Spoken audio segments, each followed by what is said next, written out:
বাড়িতে যেহেতু বৈদ্যনাথের মন্দির আছে এই জন্য আমরা প্রতি সোমবারে নিরামিষ খাই। তো সোমবারে যেহেতু ঈদ পড়েছে তো আজকে আমিষ কিছু রান্না হবে না। এই যে চর্দির ছোলার ডালটা বসিয়ে দিয়েছি সিদ্ধ, আর আমি এদিকে সেমাইয়ের জন্য দুধ জাল করেছি আর বাবুর সেরেলাকটা জাল করে নিচ্ছি। তারপরে চর্দি এদিকে লুচিগুলো লেচি করে দিচ্ছিল, বলে দিচ্ছিল, আমি ভেজে নেব।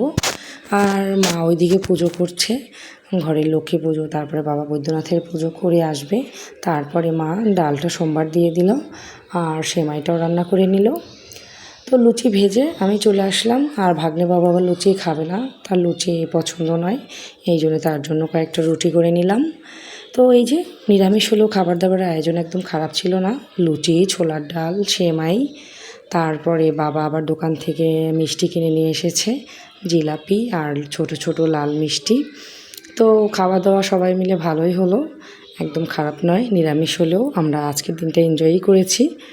আর একটা কথাই তো বারবারই বলি যে খাবারের মেনু কী হলো সেটা বড় কথা নয়, সবাই মিলে আনন্দ করে খেলে খাবারের স্বাদ যেন বেড়ে যায়। তো আপনারা কীভাবে আপনাদের ঈদের দিনটা কাটালেন কমেন্ট বক্সে জানাতে পারেন। ভিডিওটা দেখার জন্য ধন্যবাদ সবাই।